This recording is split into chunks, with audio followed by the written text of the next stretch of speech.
I think you wanted to talk about mermaids. I do. Although I'll just because people will kick me if I don't say something about. I suppose I've started looking at the likes of Dennis Wheatley novels, and he was dealing with was it the whole sort of German side of things and the occult, which it's fascinating to read. So I've dipped my toe in it, and it's gripping kind of stuff. But I don't think we'll have time to cover it today, but it is fascinating stuff. But I'll just acknowledge that that would be another really great conversation, Bob. But yeah. Please tell us about mermaids.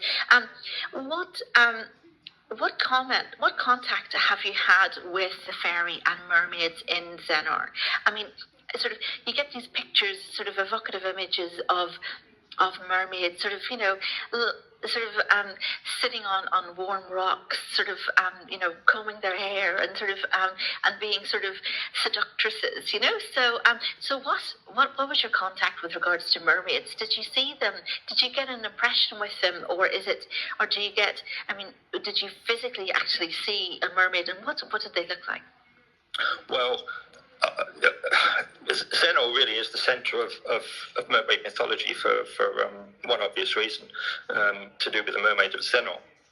But my own experience has been phenomenal over the last 4 years, and it's one where I've almost been trapped into this archetypal web of mermaid symbology.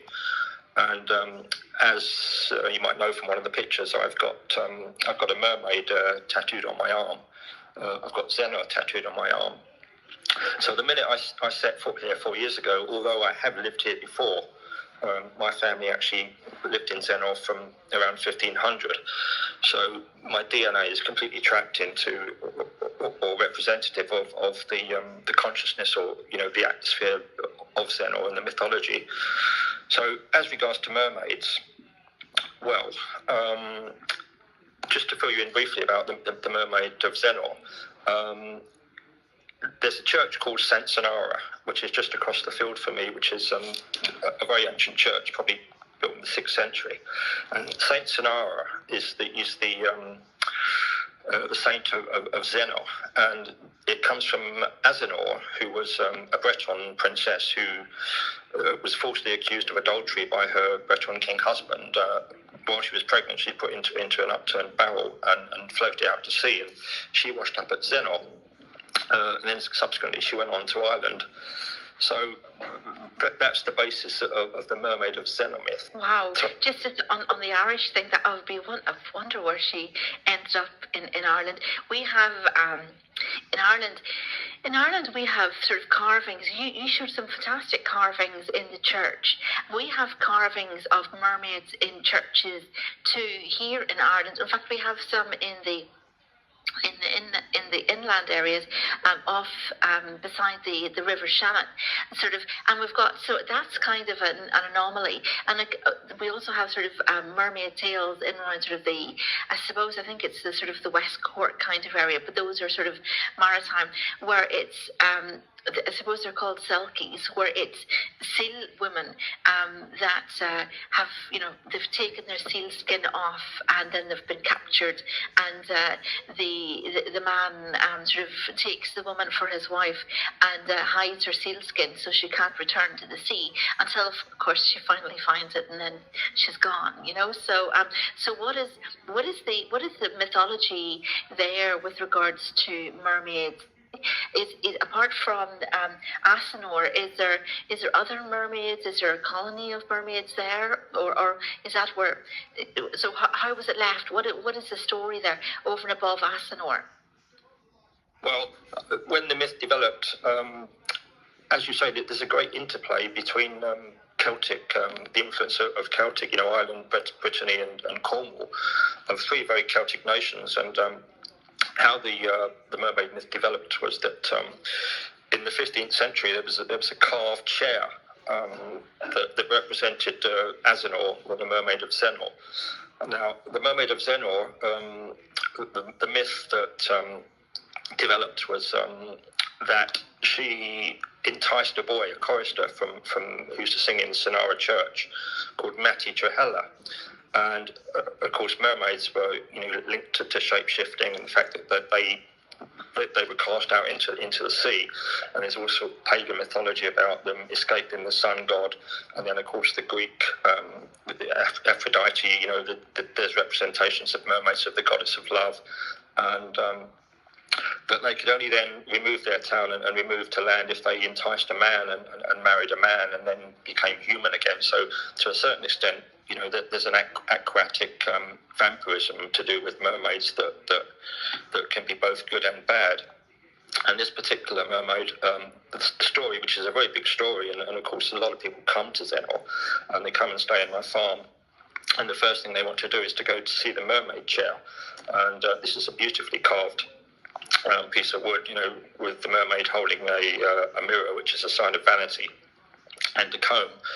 So the story was that this beautiful stranger, mysterious stranger, was in the church and was listening to Matti Johella, who was a local boy, and was so enticed by his singing. And the thing about mermaids is that there's a lot of it is done through sonic mesmerism. So, the way that dolphins and whales have communicate through sound, and I think there's elements where the mermaid, the noises that the mermaids emit, almost the heavenly, spooky sounds, are one that entices the brain.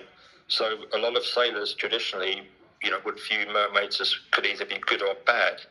But in Matti Johella's case, he fell in love with, or was enticed by this mermaid, who then would shapeshift, take him down to a local cove, which is called Pendur Cove, which is the local cove to me, and it's where I go to swim, and it's the most mystical, amazing cove just down from Zennor Head, and I can actually walk to it from my farm.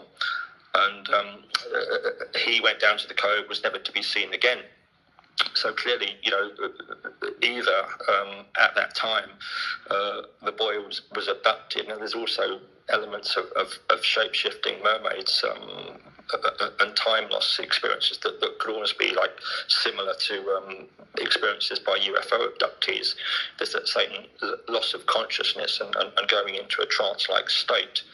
And Matti Johella was never seen again, but the story was that if you go down to Pendur Cove, which I do on many occasions, you can still hear the songs of Matti Johella and the mermaid coming out to sea. And another link is between, the Greek mythology about the sirens, and the sirens was another form of the mermaid archetype, where they were half bird, half human, and of course they were very malevolent. And there's a thing about sailors, fishermen, sailors notoriously superstitious. So depending on which side of the mermaid you're on, your fortunes would be decided. So the whole myth about Matti Johella has personal resonance to me. Because not only do I live near Pendur Cove and I swim in that cove, and quite often I've felt the lure to swim out into the ocean and have to resist it because the riptides around here are very dangerous.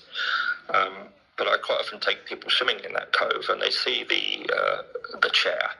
And really Zennor is one of those places. There's not just the mermaid, but there's also the other witchcraft, and the whole connection with D.H. Lawrence and Aleister Crowley, of course, is another layer of intrigue. But what's really strange about the mermaid here, and my own personal experience of it, which is one of many personal experiences that I've had at Zennor, is that about 2 years ago, when I was researching the mermaid and incorporating it into my other occult and paranormal research, I was on Instagram and I just felt compelled to get this tattoo of a mermaid on my arm. And also it links very much into my Rebel Not Taken background. So, if you don't know anything about that, my ancestors in 1685 tried to overthrow the monarchy. So we were branded as Rebel Not Taken by Judge Jeffrey. So one of the archetypes that has always inhabited me has been the sense of mermaids, pirates, rebels, because one of my ancestors' colleagues in this mutiny was Dr. Peter Blood. He was captured and sent to the Caribbean as a slave, but because he was a dignity, he wasn't hung, drawn, and quartered like some of my ancestors were. So he escaped and became Captain Blood, Pirates of the Caribbean. So growing up, because of my interest in DNA and how DNA can attach itself to certain spirits of place or genus loci, which, as an Irish person, I'm sure you're well aware. When I first came to Zennor, what I tapped into and what was kind of dominating a lot of people coming to visit me and my own thought processes and my dreams was the mermaid archetype. So when I came here, I bought this fabulous farm, or it was transferred to me from a white witch called Betsy the Fairy Queen, who became a friend of mine. And outside of one of the little cottages here, there's a mermaid statue, which I was told that I shouldn't ever move, and I haven't moved it out as a point of superstition. So I think there's a photograph of this little statue, and it's always been there, and it kind of guards this cottage. And a couple of years ago, when I posted a picture on Instagram, when I said that I was starting to research mermaids, I had a message from a lady who said, "Do you live in Zennor?" And I said, "Well, yes, I do." And she said, "Well, will you meet me at the Tinner's Arms?" Now, the Tinner's Arms is the local pub, which is historically a very important pub for many reasons, apart from the fact that it butts onto the church, and it has got its own hauntings. And it was also the pub where D.H. Lawrence came during the First World War, where lots of artists drink. And there's a whole mythology about the ghosts in the Tinner's Arms. So I met her in the Tinner's Arms, and she told me that she was researching her family tree. So I said, "Well, that's interesting." And she said she's got to a gap in Zennor where she can't get any further. And when I saw this lady, she was, I've got to say, very attractive. She had blonde curly hair and green eyes, just kind of like the depictions of the mermaid that you see in representations. They can be quite alluring. And I asked her what the problem was and what her surname was, and she said her surname, Cornish surname, was Trujella. Well, Trujella was the name of the boy, Matty Trujella, who was abducted by the mermaid in ancient times, which led to the Mermaid of Zennor myth. Now, what's even crazier is that I said, "You need to come back to my farm, because when you come back to my farm, I'll give you the missing link that you've been looking for." So, unbeknown to her, when I went through the deeds of my farm, going back from 1700, when it was built, up until 1964, it was lived in by descendants of the Trujella family. So Matty Trujella, as a boy who was either abducted by witches or by aliens or by the mermaids, sometimes the Cornish and the Celts create fables, as stories to cover, what really went on. But it turns out that, this lady was descended from Trujella, and when she walked into my courtyard and she saw the little mermaid statue outside my cottage, she almost went into a kind of trance-like state, and she said, "I can't believe this." She said, "I've just had the most incredible experience of deja vu." And I showed her the deeds, and she went away and said that it had a profound experience of her, and she would come back and do the rest of the research at some time. But that's just another example of mermaid synchronicity. In terms of Jungian synchronicity, if you are inhabited by an archetype, or you understand an archetype, you'll find that things will recur all the time. It's almost like another deja vu.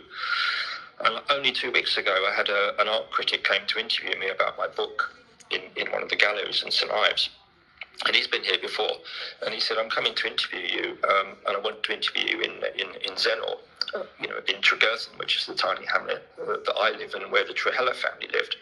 And when he came, he's a very kind of, sane art critic. He said, "I've just had an absolute obsession about getting a mermaid tattoo on my arm, and I want it to be tattooed in Zennor." Well, one of my daughter's boyfriends is a tattoo artist, so he came and then he got a tattoo artist of a mermaid on his arm. So there's lots of little things like that, and I've been given other mermaid statues, and so when I'm looking out my kitchen window now at the cottage, I've got that little mermaid a beautiful little statue that's guarding there. I've got another mermaid outside my main barn here, and I think that there's a duality, or there's a concept that you need to keep on side with these spirits, like fairies and mermaids, because they can either work for good or bad. And when you talk about, there is a malevolent side to mermaids, because obviously Matthew was abducted, and fishermen do have a fear of mermaids because they think they can be dragged out to sea. And if they then follow the mermaid, or follow the siren, or follow the fake catch of fish, there's lots of incidences of fishermen drowning here. And I think it was even up until the last century, there's reports of fishermen having sightings of mermaids in Pendor Cove, the very cove that in medieval times, or pre-medieval times, Matadrella was lost.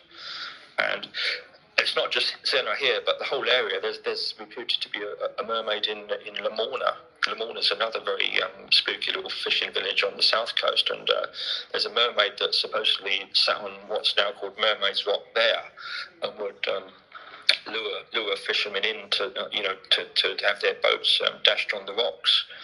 So the suspicion was that there's a malevolent side to mermaids, and of course abducting men, in order for them to recover their balance, or overcome their alien-like existence. To get back to a human existence, they need to abduct a man, and then lots of men are suspicious of that.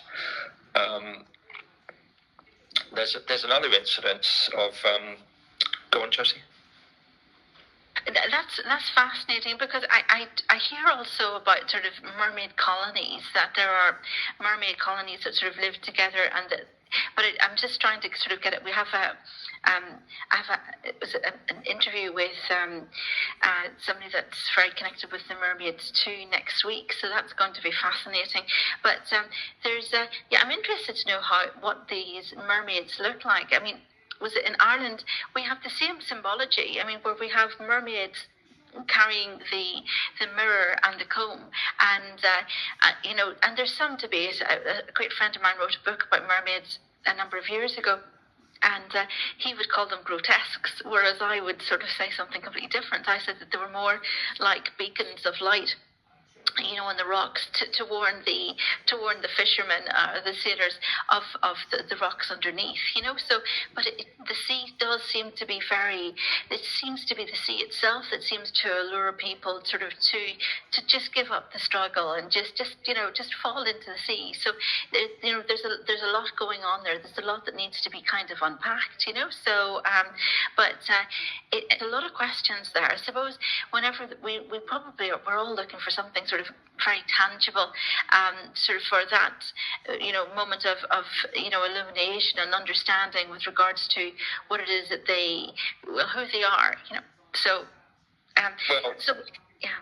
That's very interesting that you've said illumination, because when we're talking about the duality, or the dual aspect of not just mermaids but fairies too, and other paranormal activities, there is this duality there. And another instance of an artist writing about the mermaids here at Tregethen is there's cottages down the lane from me, and there was a poet called John Heath Stubbs who lived here in the 40s and 50s. I mean, where I am, which is still technically a commune, is always been lived by artists and occultists. So that level of paranormal activity and psychic activity is really embedded in the stones, which is what Lawrence tapped into, this blood consciousness that is in the granite. And of course, granite has quartz, which stores memory. But John Heath Stubbs wrote a very fine poem called "To the Mermaid of Zennor," and it really did focus on the malevolent aspects of the mermaid mythology. And I think there's a picture there that I've sent of a Gothic mermaid, which is really some. He called the Mermaid of Zennor half fish, half fallen angel. So there are people who believe that these entities are fallen angels, and he also called her a sea hag. So that's one of the darker aspects of mermaids. But what it represents to a certain extent is that traditionally mermaids were representing Christ as well. The dual aspect of the human and the divine, of the man and the beast, of the sun and the moon, of the sea and the land. The dark and the light, and certainly a lot of other research I've done regarding Luciferianism and the Illuminati, in the sense that there's always this dual aspect, and you can't really have one without the other. So, in terms of Luciferian belief systems, which inform a lot of what's been going on at the moment with the United Nations and things like that, and the New World Order, which is based on Luciferian principles, is that you can't have light without dark. So the fact that you mentioned mermaid as illumination is very relevant, because I think it's the choice you make, how you perceive this, and it's almost like if you get trapped into the web of dark mermaid mythology or dark fairy mythology, which can go into devil worship, or you stick into the you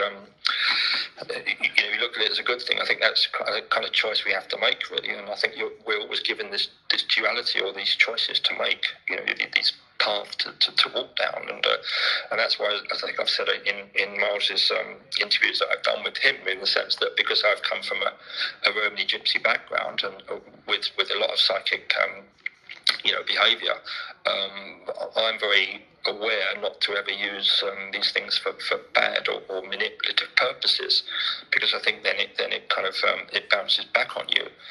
So that whole thing about the mermaid, there's a dual aspect to them, and you have to kind of be aware that you one influences the other, and it depends on what timeline you go on.